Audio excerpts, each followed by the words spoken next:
All right, guys. Okay. Welcome to Philosophy Culture once again. I'm here with my podcast bro, big bro, cast dude. Hey, what's up, big bro Emil's podcast, bro Emil's? How you doing, bro? I am fine. I am fine. Very fine. How are you? Good.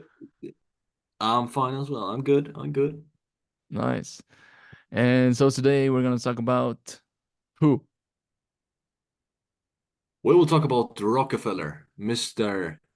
John D. Rockefeller. And besides that, we will also go through some of his childhood, and obviously touch upon Standard Oil. For sure. And how crude oil, aka black gold, made John D. Rockefeller fabulously wealthy. Check it out. Check it out.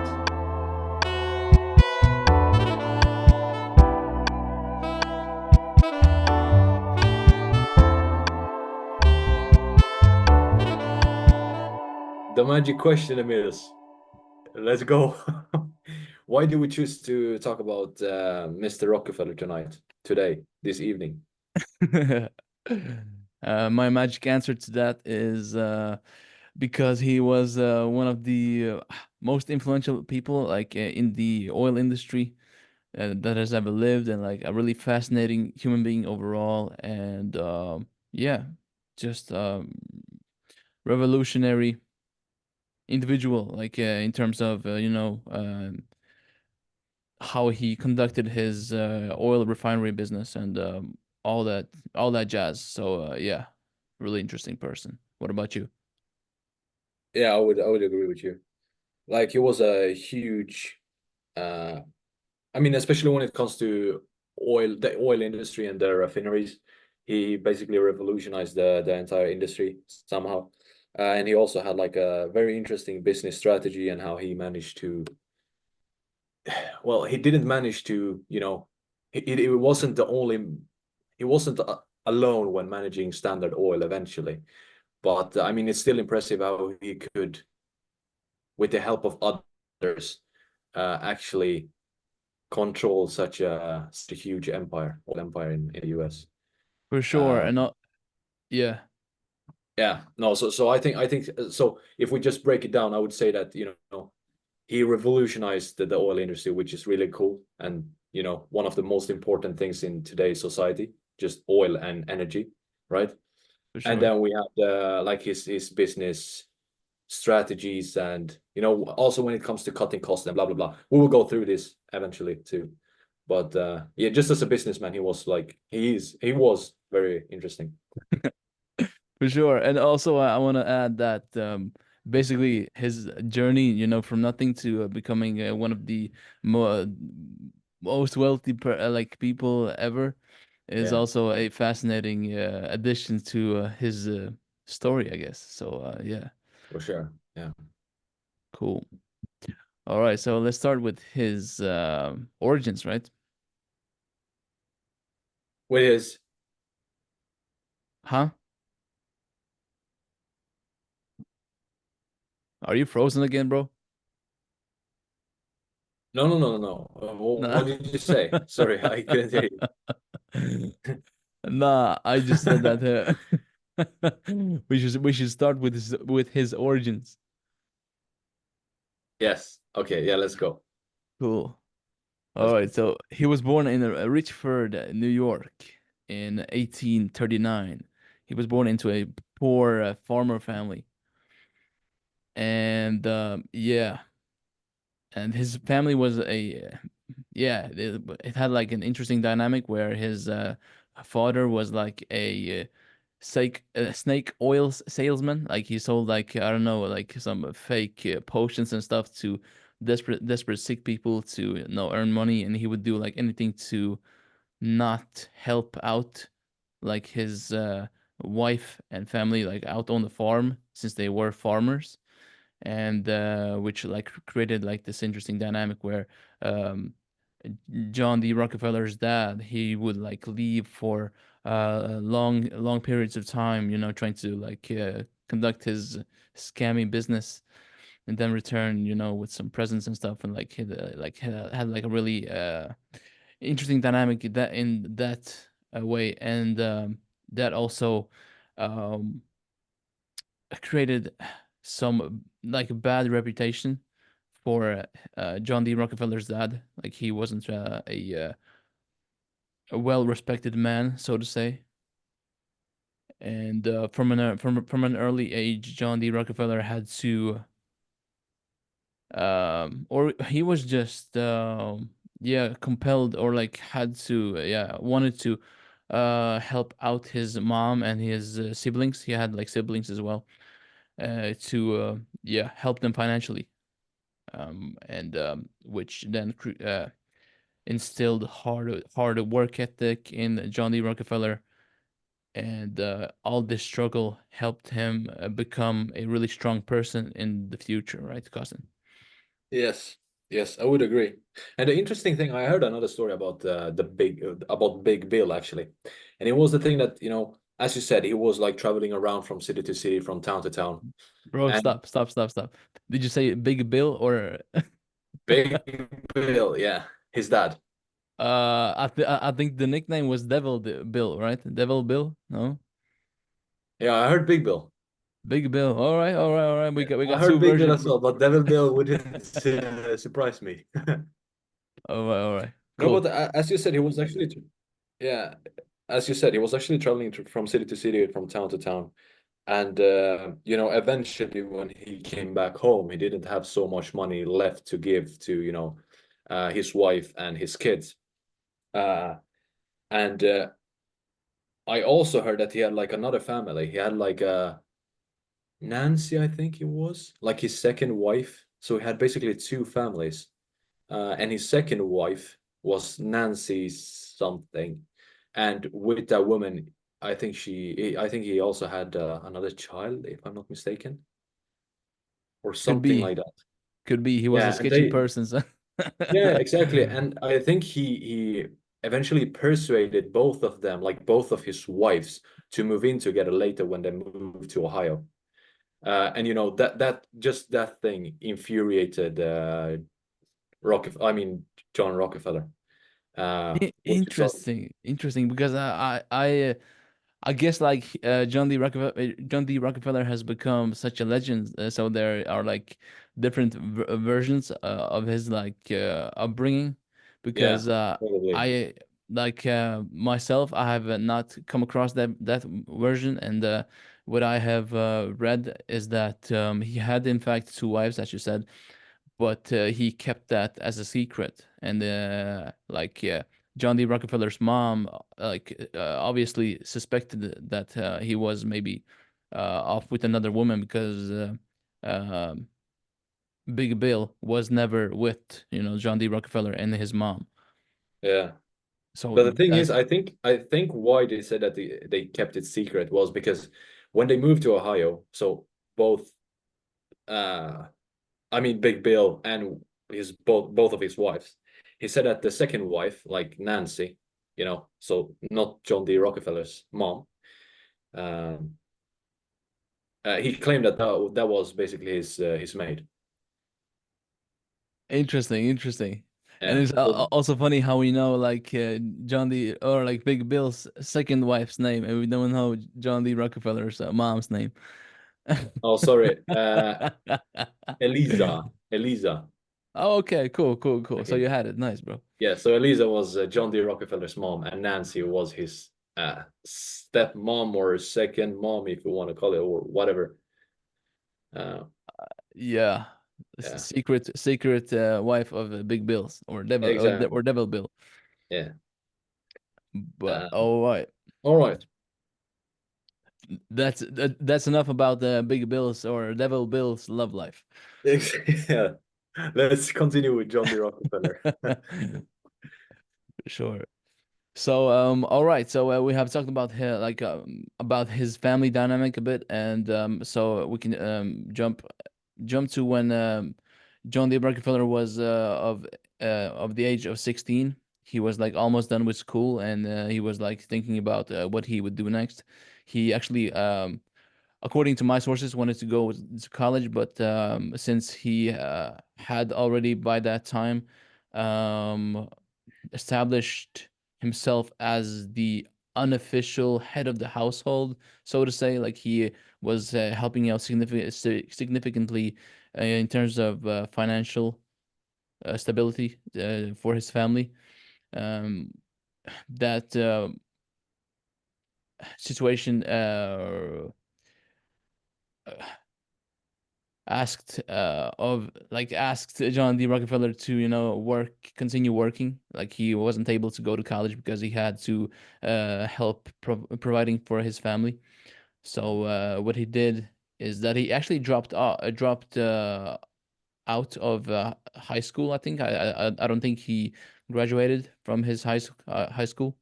Yeah, I've read the same. Uh, and he worked and he basically made his full-time job to search for a full-time job at that time, and he ended up finding work as a bookkeeper, and he was really good at that. So he and he actually, like, that day he got his job. It became a personal holiday for John D. Rockefeller for the rest of his life, where he called. I don't remember the date exactly. I think it was like 26th of September, maybe. But that day 25th. became I got 25th. okay. I even heard. I think it's If that's 20. correct. I think it was 26th. Or I heard 26th also from David Senra's podcast, Founders. But like, Okay, yeah, I got 25th from a source, but okay. close enough, close enough. So it's either 25th or Yeah, 26th. But yeah, was it September though? yeah. Yeah, September, yeah. September. All right. And yeah, that became his personal holiday, which he called his or called Job Day, which even was more important to him than his own birthday. So that's what's up.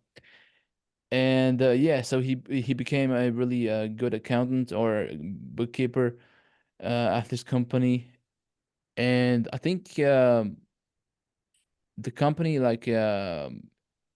ended up the company didn't had like a bright had it didn't have a bright future because like it ended up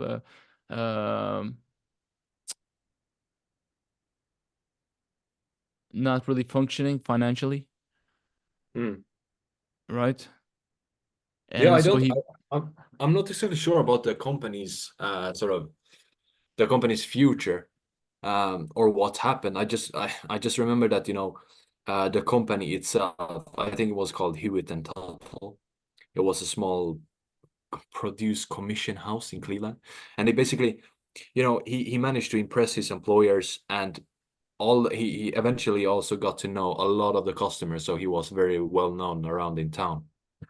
Uh, which also helped him with the things in the future, which we could go back to later. But I'm not sure what happened with the company itself.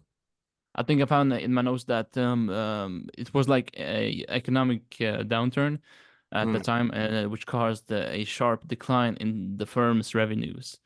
And yeah, and so John D. Rockefeller suspected that the firm would maybe close down, but he wasn't too worried because the time that he worked for the company had given him a lot of confidence in his abilities, and that uh, catapulted him to establish his own produce company with Maurice Clark, right?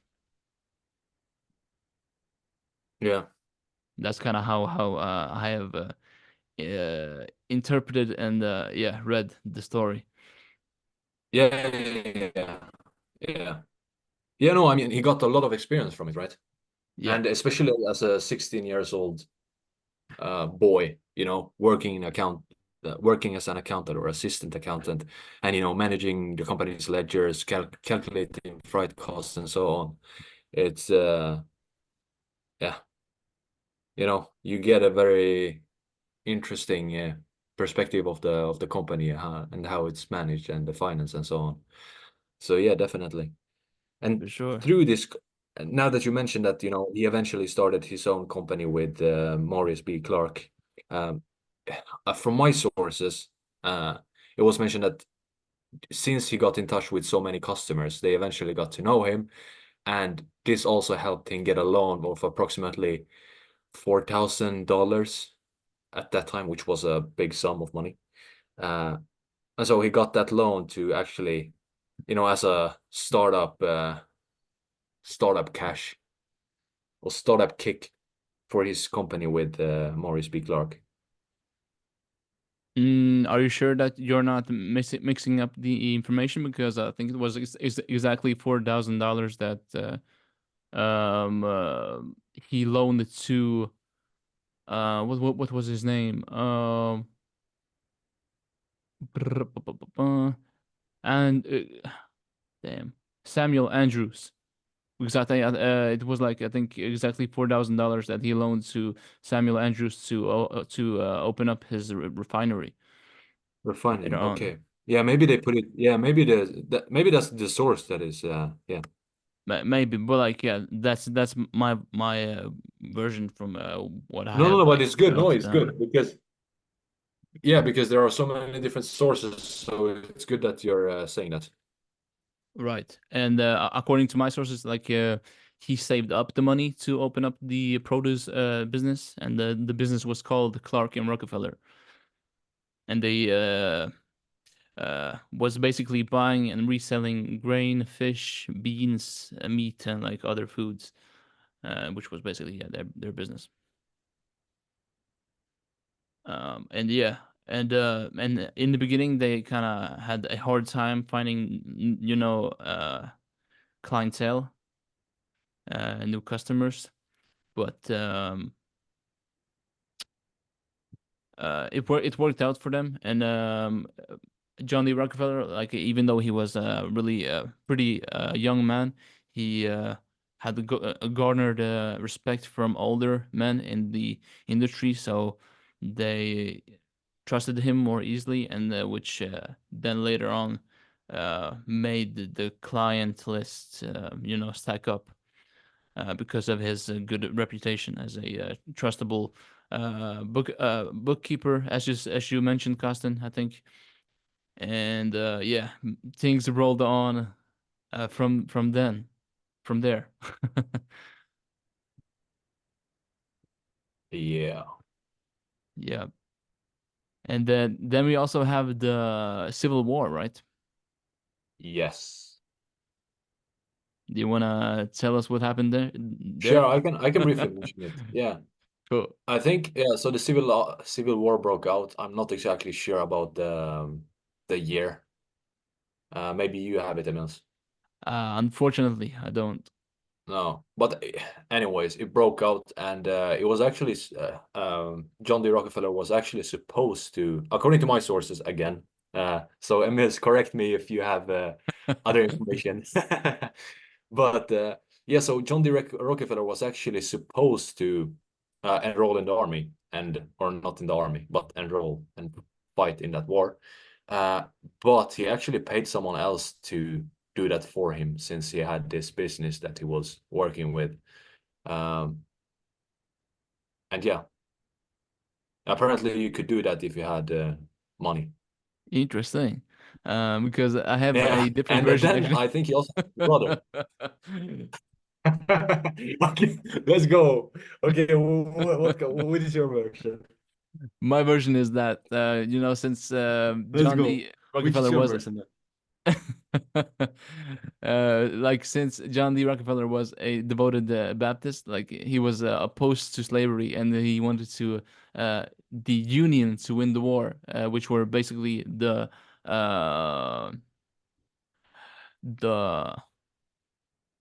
part of America which was opposed to slavery and wanted to like free the slaves who Yes. were like yeah, which like the practice was prevalent in the South. And John D. Rockefeller wanted to actually join the army, but he couldn't because he was responsible for taking care of his family of six. So he had to continue working. But as you said, he actually paid a guy $300 to go fight for him, and he also paid for Mm. equipment for several other soldiers to fight in the war. So that's my version of it. Yeah, it's kind of similar though. Yeah, it's kind of similar, but like It's yeah, it's the difference is that my version says that he wanted to go and fight, but he couldn't because he had to provide for his family. So that's kind of the main difference. But yeah, yeah, yeah. but Um, coolio. cool. Okay, so the And Civil War. Sorry for interrupting you. The Civil War uh, broke out in 1861. Um, nice. yeah, and yeah, in 1863. Should I continue with the oil industry thing, I don't think we are there yet. or maybe you have something else to add after the Civil War? Maybe. Yeah, yeah, yeah. Like or more information like during the Civil War, more so.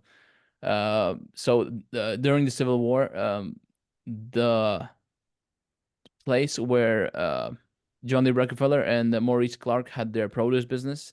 That was like in the north, and the north, like the states, and then like the exact place. I think it was Cleveland, Ohio, or like Ohio State, received like a significant economic boost since the soldiers were located there, and like it created a big demand for manufactured goods to equip the soldiers and like supply the military with I don't know all the things you need, and that created like that boosted also their produce business, and like that became a significant moment in the business timeline, and yeah, made it like yeah so yeah, that whole event made the local food prices inflated, and their business quadrupled in value overnight. And in 1862, oh, so okay, 1861, you said that the Civil War broke out, right? So in 1862, their Yeah. business cleared a profit of $17,000, which is approximately $500,000 in today's money. Ooh. So I just want to mention that, and which then kind of pretty smoothly uh, segues into the oil industry. So they had, you know, gotten this big boost in their business and had, yeah, pretty good money on their hands. So they wanted to diversify their portfolio basically, and they got approached by this guy, Samuel Andrews, who wanted to open up his own oil refinery, right? Yeah. So they got approached with this uh, business opportunity, so to say. So as to diversify their portfolio, so to say, they loaned the money to Samuel Andrews to open up his refinery, and they were like, I guess, part owners of that venture. And before we go further, I think it would be nice if we maybe clarified like what was significant about crude oil. And the thing is that before the oil industry exploded, they didn't have like electricity by then. Like they didn't have electricity yet. So the people used or it wasn't like I'm not sure about the electricity at that time actually, but I think it's pretty safe to say that it wasn't available to the common person at least, in case it was invented. So they used lamps where they burned basically whale fat as as a fuel to produce fire and light, basically to light up rooms and whatever.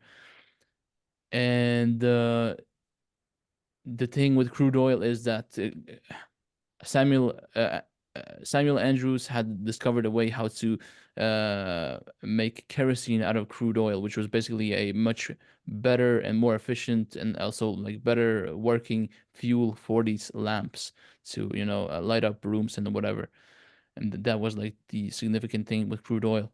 And also since whale fat was like, a pretty uh hard thing to get since it's whales, and also it isn't good for the whales either. Uh yeah, crude oil was uh potentially a really good uh way pretty good thing to replace Source. whale fat Yeah. with, right? Yeah, it was a good source. Yeah. Yeah. And as Costin mentioned previously, they loaned the $4,000 to Samuel Andrews to open up his oil refinery. That's yeah. You want to take it from here? Sure. And I don't think you mentioned that they were actually refining it to crude oil into kerosene, did you? I think you just you mentioned that it was or maybe you said that. Well, I said it Did you was mention like a kerosene? oil refinery. So I guess they were like, Yeah. Okay. Yeah. Yeah. yeah, Yeah. They were refining crude oil into kerosene basically, and yeah. as you said, that was used in lamps. Rockefeller's been crucial. He focused on and yeah, as Rockefeller's as he started to as he started this whole business and no, well, not actually started, but as he was managing this whole business, he quickly got like a crucial role, and he started focusing on actually improving efficiency, reducing waste, and yeah, basically just increasing the profitability of the operation.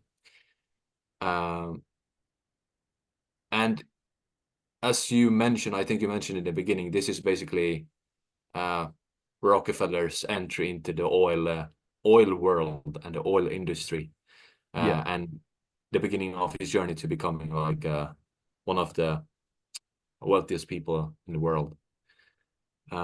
Anyway, this happened in approximately 1863. 2 years later, uh, they had like a short. I think he had like a disagreement or something, or like an argument with Maurice Clark, and so Rockefeller decided to basically buy out his share in the refinery for approximately 72,500 dollars. I have a different Uh, version of that actually. okay, how much did you have? Like not the price, but basically the thing about the disagreement. Like I have a different version of how John D. Rockefeller ended up buying Maurice Clark's shares. Okay, go ahead. What's your version? So my version is that the oil industry, or like the supply of oil, was in in a unpredictable state. So like Mm, there wasn't like a steady, income of oil, so to say, which you could then refine, and which then the whole unpredictableness of the business made Maurice Clark not want to participate in the business any longer, because it didn't have the nerves for it, so to say. And that was yeah. the reason why he sold actually his shares to John D. Rockefeller. Mm, So okay. that is my spin of the on the story. Okay. Yeah. Yeah. Yeah. So It it's in- doesn't. it's Yeah. interesting. I have no idea which is right or wrong anymore. But yeah, Yeah, I'm not sure we either. are still on the yeah, almost the same path. Um, Yeah. and so yeah, he bought his share. He bought so Rockefeller bought Clark's share for approximately 72,000, which was a lot of money for that time. And he basically, with that move, he gained full control of the refinery. Uh, and it also kind of demonstrates his confidence, like Rockefeller's confidence in the oil industry, right? Because he was actually committed to continuing on this in this industry and actually committing to it 100%. I Um, have a really interesting like comment on that actually, yes. because I was listening to David Sendra's podcast about John D. Rockefeller, and Yeah, he has like obviously read like the official biographies, yeah, and it says that John D. Rockefeller always saw business through a spiritual lens. Like he was really spiritual. So like in his life, the three main things he focused on was his business, family, and faith or like religion, right? And so John D. Rockefeller always yeah. saw business through a spiritual lens, which convinced him that God had like created or like given kerosene to the suffering humankind and made him and that basically made him confident in the business, which is like I guess another version of kind of his mindset, I guess, which comes from founders. So I just wanted to sprinkle that in. I think that's a very good point, and I think it's a really interesting. How should I even call it? Source of motivation, if I could call it that way. To think of it that way.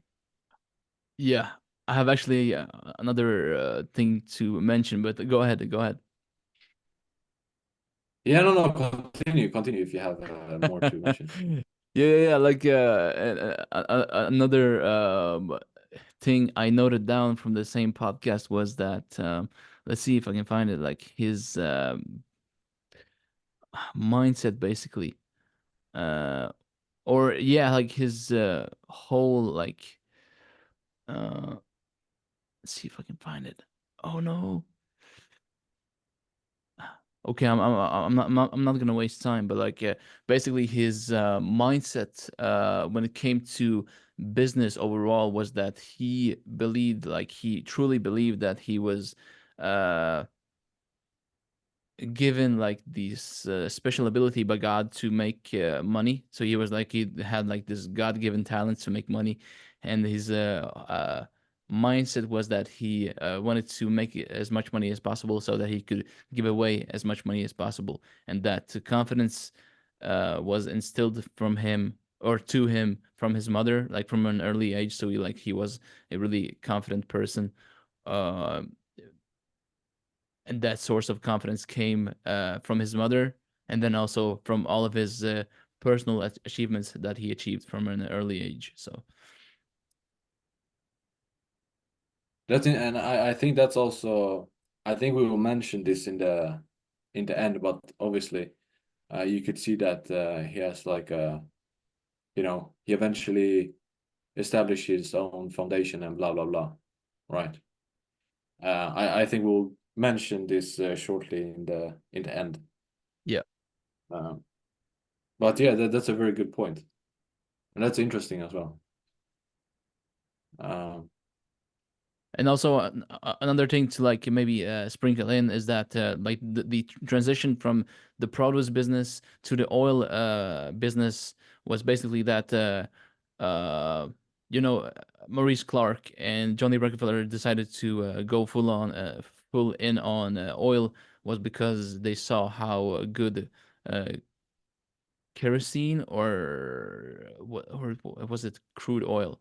They saw how good it sold, so that was the reason why they decided to quit their produce business and go full in on oil. I'm yeah. done. No, no, no. But that's good because that's also a skill you have to had. You have to you must have as an entrepreneur, like you know, like recognizing where the demand shifts because it does shift, and there with it there will appear different opportunities in different markets and in different industries. Yeah. Uh, so I think that's also a skill that you must possess if you want to achieve what, for example, Rockefeller, Musk, or Jeff Bezos have achieved. Um, so yeah, Well, yeah, no, I think there are other factors as well, timing and of like course. Of course, But yeah, yeah, of but course, yeah, I follow you for sure. yeah, yeah. All right, okay. So in 1865, yeah, the purchase. Um, yeah, and what did I even mention? Yeah, well, he got the full control, and he's starting to implement like systematic improvements. So he started to focus on, for example, uh, cost control and more quality production. And he was very detail oriented and very relentless, and he had like a relentless pursuit of efficiency. And this Yeah. detail could also be, you could basically relate it to his earlier pos- uh, earlier role as an accountant, right? Uh, so it's like it's really interesting how his whole life kind of builds up to his success somehow. Um, all right. And then I'm jumping into 1870, the founding of Standard Oil. All right. Um, if that's okay with you too, Emils. Yeah. Yeah. So Rockefeller basically with his brother Rockefeller together with his brother William Rockefeller, Samuel Andrews which was this chemist, and then Henry Flagler and other partners officially formed this Standard Oil Company of Ohio. Uh, and Standard Oil basically becomes the largest and most efficient refinery in Cleveland. Uh, and that's because of, Rockefeller's very good management and, yeah, just business skills, and different strategies.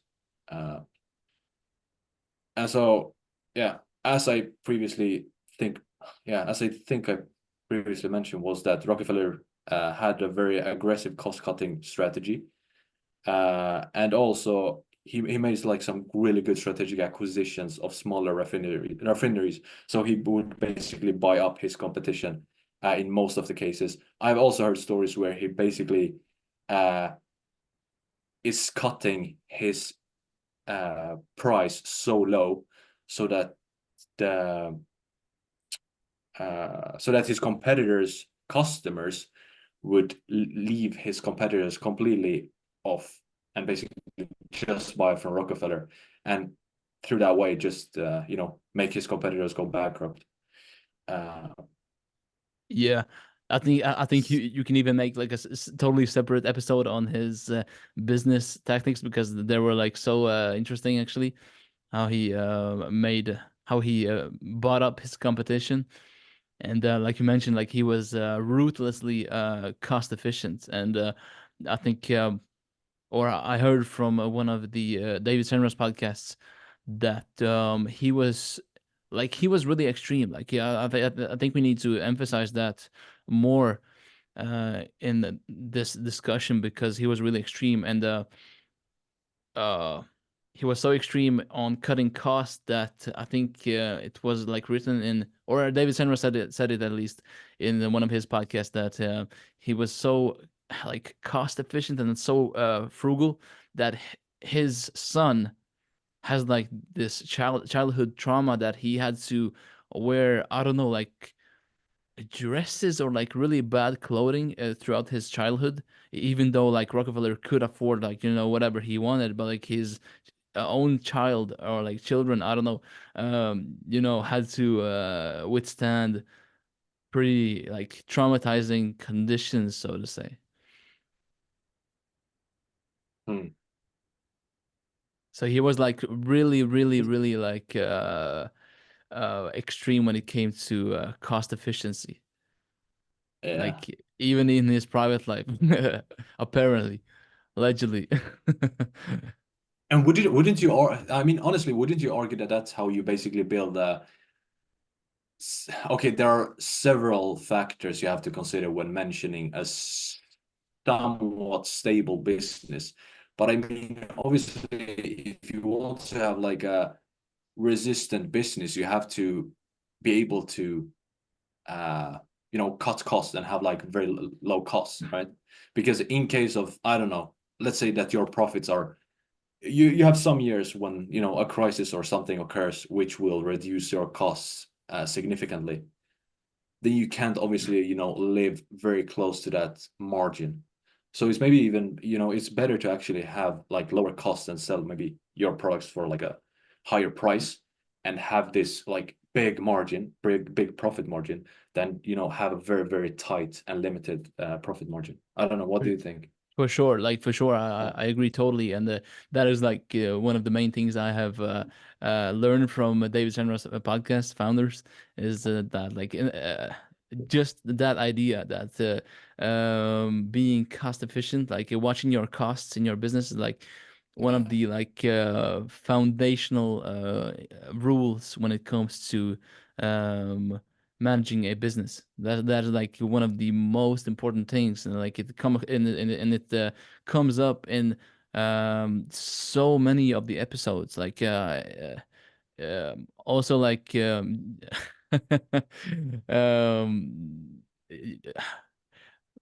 yeah, I'm not gonna mention like I don't think the person is so known like globally, but Anders Wiklöf, even mentioned Yeah, that in his own book, and it's yeah, yeah, yeah. It's a really important thing. A really important thing. And also that is the main advice from Charlie Munger. I love Charlie Munger.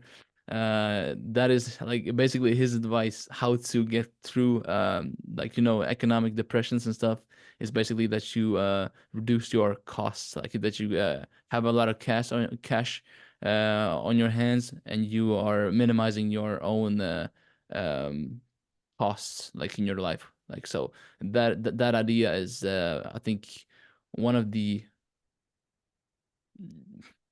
yeah most foundational like both in personal life and in business. yeah, So for sure. yeah, yeah, definitely. For um sure. and and then he was also securing favorable rates from railroads, right, for transporting the oil. So I think we can mention this a bit later, but transportation was obviously one of the most important things when it comes to refining, or like, yeah, or just the oil industry in general. I mean, what can you do with oil in just one place? You have to obviously transport it to different cities, different towns, and be able to sell it. So from that perspective, he was a very good negotiator. Maybe he got this from his father. Uh, Maybe he learned it from other From his father. experiences. But yeah, huh? From his father, are you Yeah, the sure? thing is that his father was never around, so maybe I'll skip that. Yeah, his father was never around, anyways. But like I uh, get your I get but your point. Like he was a salesman, so yeah. yeah, uh, but yeah, yeah, and then his business philosophy basically, yeah, he introduced this concept of vertical integration, which is that basically Standard Oil was controlling every aspect of the production, refining, and distribution of the of the oil, or kerosene. Yeah. Um, and this basically allows Standard Oil to operate more efficiently, right? So they didn't have to rely on different suppliers and their prices, um, because they could produce everything themselves. Uh, and yeah, For they had sure, a and like great, that's yeah, so crazy. Like, so how we like are talking about that he took over the oil industry, but like he actually uh was a major player. If yeah, and maybe you can even say that he took over other industries like the railroad industry and like all the other parts of the oil selling process, right? uh yeah, all the parts that made sure that he could sell his oil. Like he took over all those parts as well, like railroads and like distribution and all that, all those parts, which is also pretty impressive. And it's basically the laid the groundwork for his monopoly, right? Yeah, and that's how you actually achieve dominance.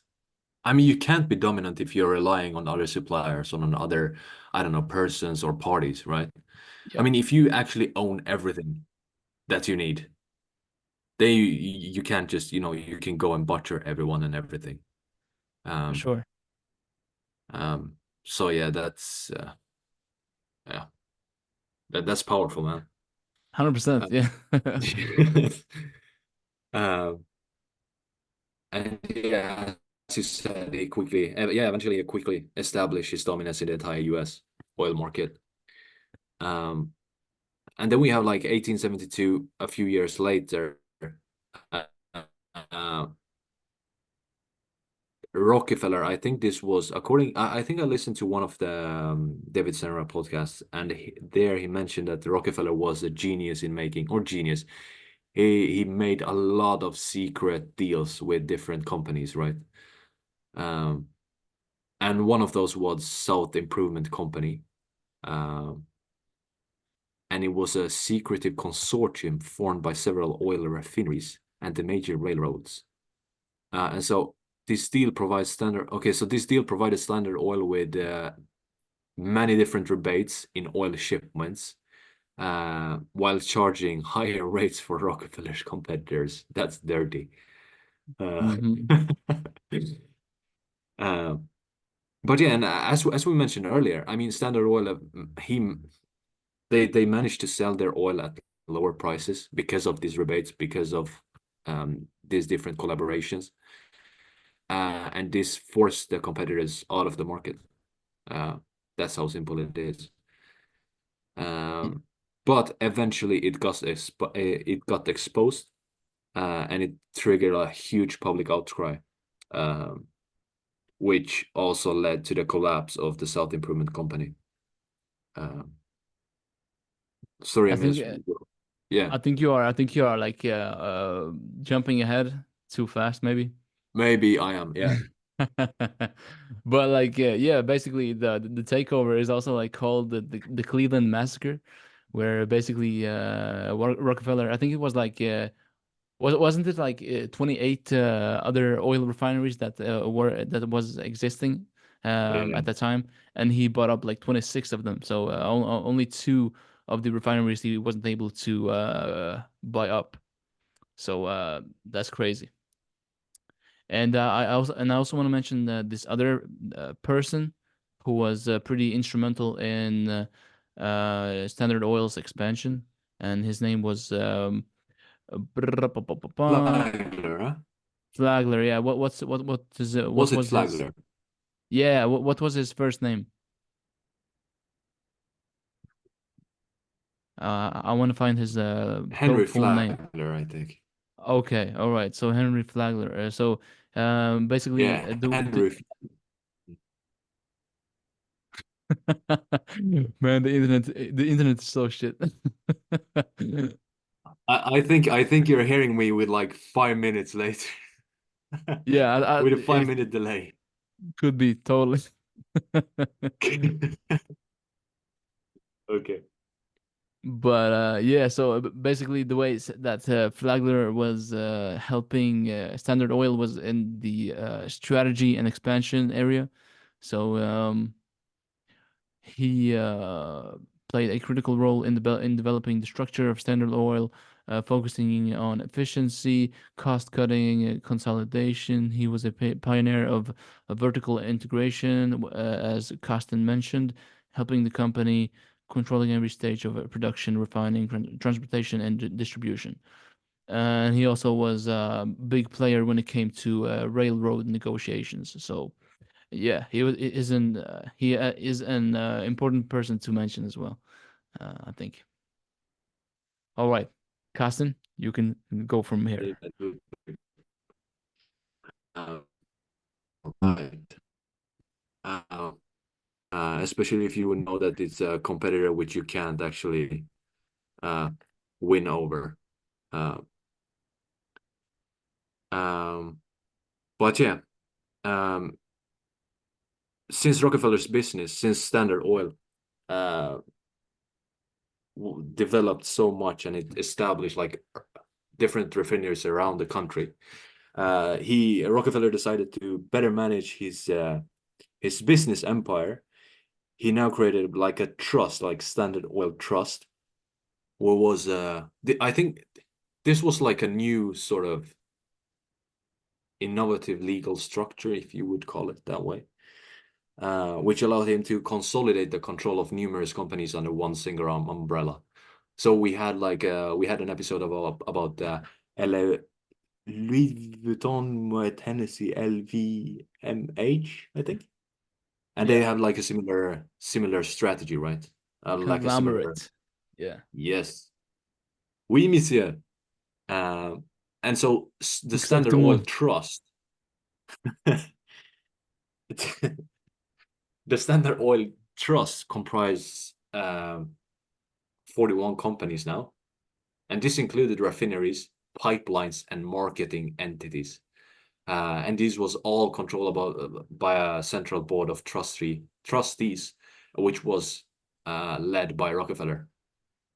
And yeah, I don't know. I've heard from some of the sources that Rockefeller was actually, so as he was buying up different refineries, he would basically let uh, the the the head of the refinery, or yeah the the director of the refinery, uh, continue to actually manage the refinery and or the business or the entity or whatever it was, and just join his sort of board of trustees, which all reported to Rockefeller. Um, Oh, right. so that's, yeah. I mean, I think that's exactly how LVMH does as well, uh, with all different companies. Right, right. Yeah, yeah, yeah. Um, yeah. Do you want to add something else? I want to correct myself actually. Some of Yes. the information that I gave was false. And basically the numbers like of the companies that Standard Oil was able to buy up. So it wasn't actually 26 companies that he was able to take over, but it was 22 of of the 26 independent. So there was 26 independent, and he was able to acquire 22 of them. Oh, okay. Yeah. Okay. Cool. And he managed to, do you know in which period he managed to acquire all these companies? Yeah, so it's from my information it was like 1872 which So was all like of them were, I'm not sure if all of the companies were acquired during the same year, but I would assume it's possible since yeah. this event is like has like its own name, the Cleveland Massacre. So Oh, I yeah. imagine if the takeovers would have taken longer time, like a few years, I'm not sure if the whole process of the whole acquisition process would have its own, name. If it would have Makes taken a longer time. So it's possible that it happened over in that year, 1872. Yeah, makes sense. Makes sense, yeah. Yeah. No wonder it's called a massacre. Yeah. Um, and yeah. Should I continue with the Yeah, continue, bro. umbrella organization or all right. Sounds good, bro. Sounds good. Yeah. Uh, okay, so this All right, cool. Okay, so this whole structure, this umbrella structure, this umbrella organization, basically enables Standard Oil to operate unparalleled. Uh, I don't even know what I wrote here, but it basically, I mean, it helped. It helped Standard Oil to continue its efficient coordination uh, of the entire business, and it further helped solidifying the monopoly over the industry.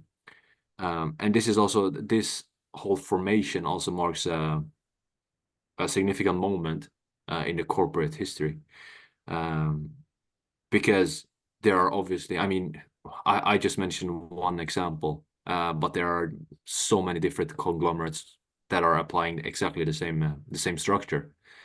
Um, so it has influenced the modern businesses a lot. Um, but there's a small plot twist here. This whole thing, this monopoly that Rockefeller has established, will basically get a lot of attention from the public and the government, uh, which raise concerns about the concentration of the economic power. Um, and yeah, it makes sense. It For makes sure. sense. And Uh, isn't it here that the Sherman Antitrust Act comes in as well? yes, sir. I was just about to, in 1890, the Sherman Antitrust Act. Yes, sir. Uh, would you like Parfait. would you like to take it from here or? No, no, no. I'm good. You can continue. Oh, all right. So as I mentioned, this growing concerns over the monopolistic business practices of Standard Oil and other corporations basically lead the Congress to what do you call it? Jesus, I'm having a blackout. To To pass, not call it again. to pass the Sherman Yes, Antitrust Act. Yeah. yes, thank you. To pass it. Yes. I was gonna say something completely different. But yes, thank you very much. So to pass the Sherman Antitrust Act in 1890, and this is basically the first federal legislation to prohibit trusts and monopolies. And before this is actually kind of interesting because I think they had adopted a uh, um, similar, not an act, well, like a similar type of, yeah, I would say a similar type of act in Ohio. But the interesting thing was that Rockefeller knew about this, or he somehow felt that Ohio would adopt something similar. So he managed to somehow move its headquarters, or yeah, I think its headquarters or something to New York. Um, Right. and So like, this was before, yeah, yeah, this was before 1890. So this law that I'm talking about was only in Ohio. And so interesting. Rockefeller, yeah, So he was basically able to avoid the act or the. yeah. I mean, not the Sherman Antitrust Act, but the act that was adopted before the Sherman Antitrust Act in Ohio. So yeah, he managed to avoid it. However, this Sherman Antitrust Act was adopted by the Congress.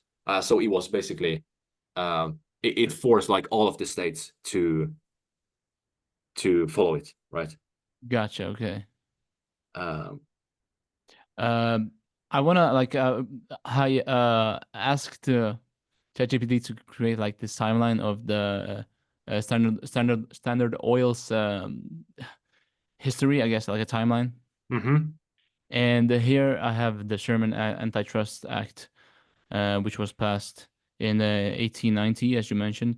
But then in 1804, there was like this journalistic expose, like from Ida or Ida, I don't know. I think it's probably Ida Hmm. Tarbell, and she Mhm. published the history of Standard. She published the history of Standard Oil Company, a major expose revealing Standard Oil's ruthless practices, increasing public pressure for government action. So I wanted to like say that uh, because yeah, it popped up for me. So I think it was interesting, which then later on led in 1906 to 1911 to actually take action. And so let's see, the U.S. government files an antitrust lawsuit against Standard Oil. And in 1911, the U.S. Supreme Court rules that Standard Oil is an illegal monopoly.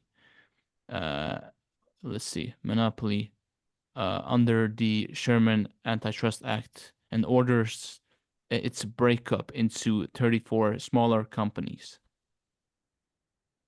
Yeah, nice. Yeah, Okay. I got the exact same. So in 1892, that's when they basically have to dissolve Standard Oil. Uh, from my sources, it was the 1911, or like kind of that was the year. Oh, okay. So Oh, it yeah. was. Maybe this is because, yeah, I have it that the Ohio Supreme Court rules that the Standard Oil Trust must be dissolved in 1892. And then, yes, you're right. And then in let's see, 1911, yes, the U.S. Supreme Court rules a landmark case that Standard Oil must be dissolved under the chairman. Oh, yeah, yeah, okay. Okay, you're right. Yeah. Interesting. So like the whole process was like kind of simmering for 6 years until something like really happened. Yeah. All right. But it's so, I mean, yeah.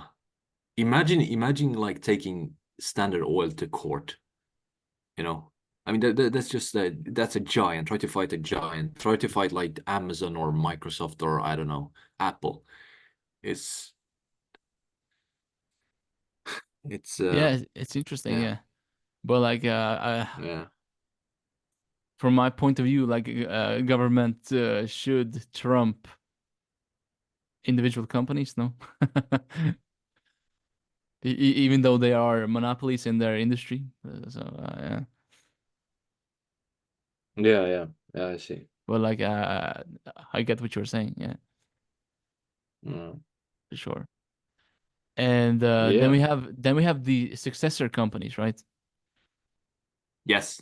Which are like still pretty known companies, which is crazy. Like we have like Exxon, Mobil, Chevron, and other like oil, yeah, what you call it, like companies that are major players on the global stage, so to say. Yeah, and Exxon is it's a giant. That one is a giant as well. Market cap. Yeah, they have a market cap of approximately 500 billion. Right. And then we have Chevron, I think you said. Okay, and this is according to Google, just to be 253 billion. Chevron Yeah. Corporation.